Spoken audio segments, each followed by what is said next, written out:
Berjalanlah selalu sebagai pesiara pengharapan di jalan Injil.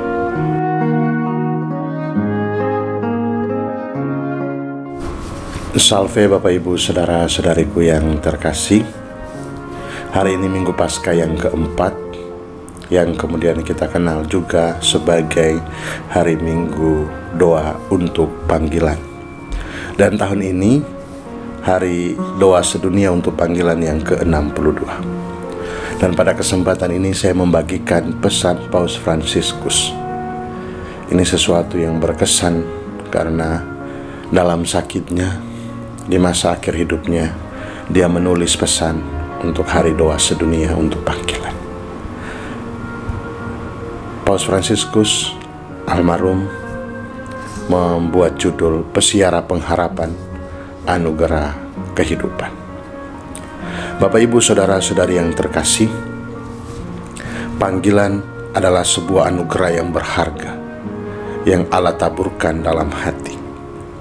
Sebuah panggilan untuk keluar dari diri guna menempuh pesiaran kasih dan pelayanan, baik itu panggilan awam, panggilan tertapis, maupun panggilan hidup bakti. Situasi kita saat ini, banyak orang muda yang merasa cemas ketika berhadapan dengan situasi masa depan. Ada ketidakpastian tentang pekerjaan, krisis identitas atau krisis makna dan nilai. Ada juga hiruk-pikuk dunia digital, adanya ketidakadilan terhadap kaum lemah dan miskin, ketidakpedulian masyarakat yang berpuas diri dan mementingkan diri sendiri, dan juga pengaruh kekerasan perang mengancam rencana akan kehidupan yang telah dan akan mereka tanam dalam jiwa. Karena itu,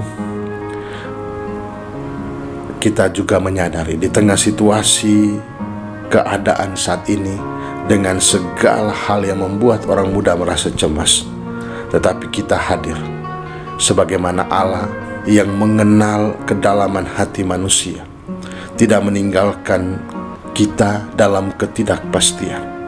Sebaliknya, Dia mau untuk menginspirasi kesadaran setiap orang bahwa mereka dikasihi, dipanggil, diutus sebagai pesiara pengharapan.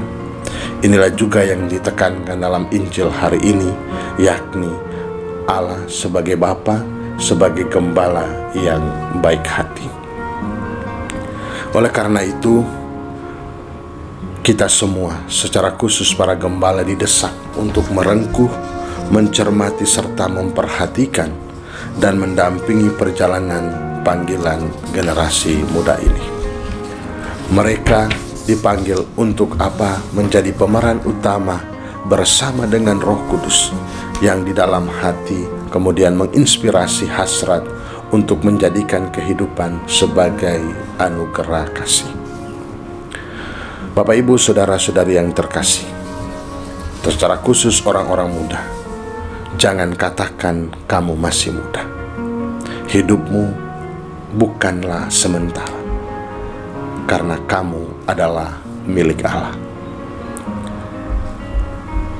Kita lihat ada orang-orang kudus secara khusus yang berasal dari orang muda yang menanggapi panggilan Allah dengan sukacita.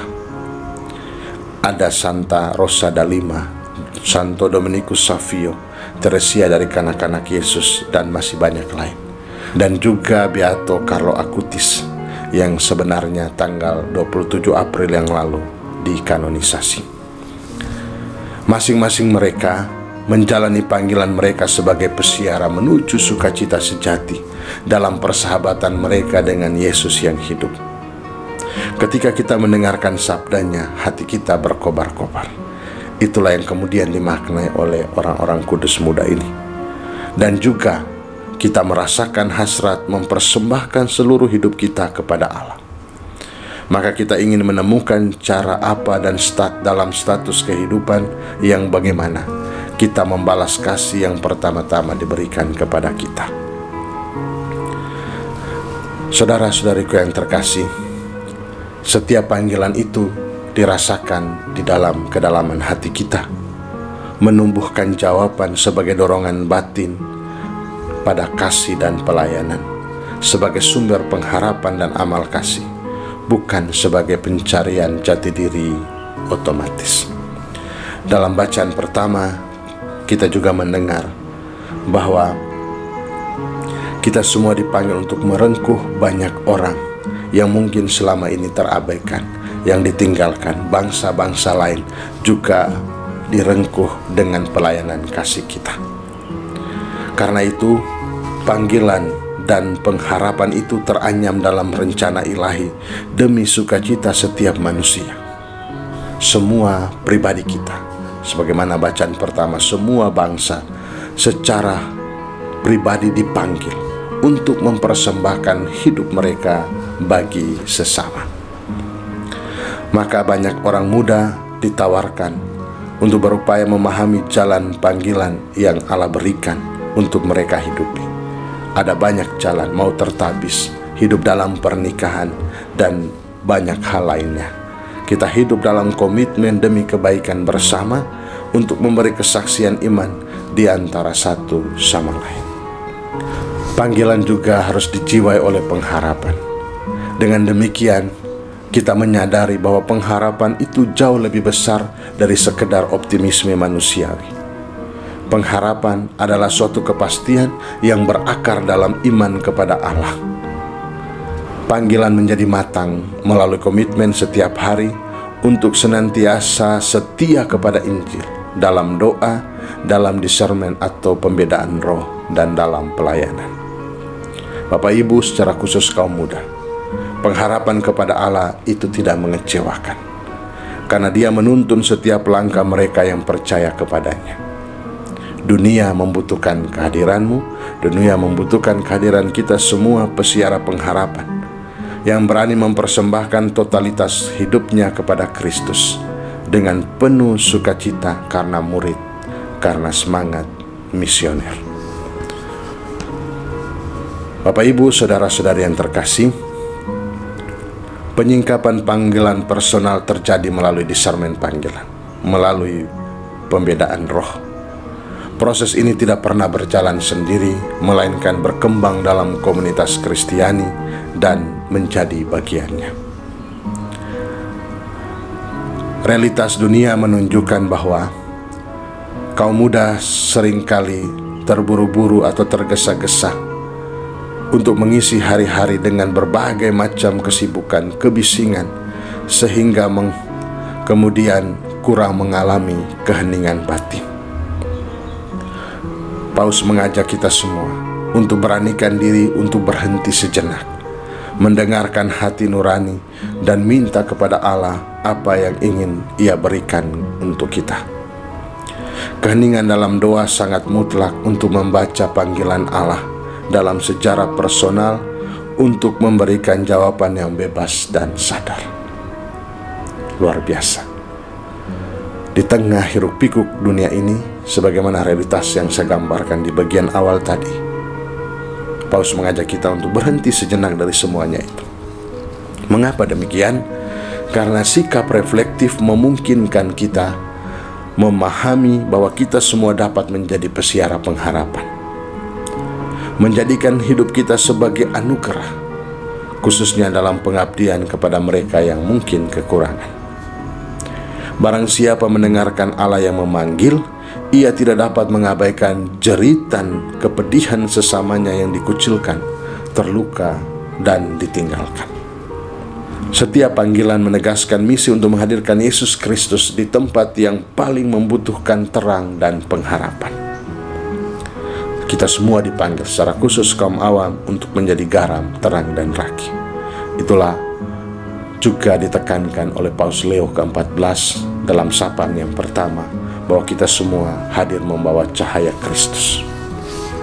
Bapak Ibu, saudara-saudari yang terkasih, dalam konteks para pelayan pastoral dan panggilan, dan secara khusus kita semua sebagai orang tua, pembimbing rohani, atau orang yang berjalan bersama dengan orang muda, mari kita menaruh pengharapan, mendampingi mereka dengan penuh kepercayaan dan juga kesabaran dalam pedagogi ilahi. Kita semua dipanggil untuk mampu mendengarkan dan merengkuh mereka dengan hormat. menjadi orang yang dapat dipercaya, menjadi pendamping yang bijak, siap membantu mereka dan penuh perhatian dalam mengenali tanda-tanda Allah yang hadir dalam pesiara kehidupan. Kita bersumber atau berpegang pada sabda Tuhan yang kita dengarkan dalam bacaan kedua, di mana gembala yang baik menghantar domba-dombanya untuk sampai kepada sumber air hidup. Oleh karena itu, Paus juga mendesak kita semua untuk meningkatkan kepedulian kita terhadap panggilan Kristiani dalam berbagai bidang kehidupan, dalam aktivitas sehari-hari, untuk mendorong keterbukaan rohani setiap orang terhadap suara Allah. Maka penting pendidikan dan pastoral menyediakan ruang yang memadai untuk pendampingan dalam panggilan. Maka dalam bacaan kedua juga ditegaskan bahwa kita hadir, membimbing dan menyertai, supaya menghapus air mata kesedihan mereka dan menghantar mereka kepada mata air kehidupan, yakni Yesus sendiri. Saudara-saudara yang terkasih, gereja membutuhkan para imam religius, hidup bakti, pasangan suami istri, sahabat-sahabat, untuk mengatakan ya kepada Allah dengan iman dan harapan. Panggilan bukanlah harta yang tersembunyi rapat dalam hati, namun tumbuh dan menguat dalam komunitas yang beriman, yang mencintai dan yang berpengharapan.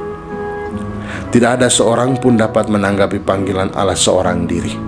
Maka kita semua memerlukan doa dan dukungan dari sesama saudara-saudara kita. Paus Leo dalam misa pertamanya juga mengatakan, mari kita berjalan bersama membangun jembatan kasih. Saudara-saudariku yang terkasih, gereja hidup dan berbuah ketika melahirkan panggilan-panggilan baru. Dan dunia mencari, seringkali tanpa disadari, saksi-saksi pengharapan yang mewartakan dengan kesaksian hidup pribadi bahwa mengikuti Kristus adalah sumber sukacita. Janganlah kita lelah memohon kepada Allah agar ada pekerja-pekerja baru, sebagaimana kita alami sekarang. Ada paus baru, ada tabisan baru, dan lain sebagainya. Dengan keyakinan bahwa Dia terus memanggil dengan kasih. Kaum muda yang terkasih, percayakan hidupmu dalam pesiara kemuridan kepada Allah dalam penyertaan Bunda Maria, Bunda Gereja dan panggilan. Paus memberi pesan bagi kita semua, dan ini sangat emosional karena dalam cintanya di masa sakitnya, di akhir hidupnya, memberi pesan yang luar biasa bagi kita semua. Berjalanlah selalu sebagai pesiara pengharapan di jalan Injil. Selamat hari Minggu. Tuhan Yesus memberkati kita semua. Mari saling mendoakan, saling mendukung. Mari merengkuh semakin banyak orang untuk menjawab ya atas panggilan Tuhan, mendampingi mereka agar tetap setia di jalan panggilan Tuhan. Bapa dan Putra dan Roh Kudus. Amin.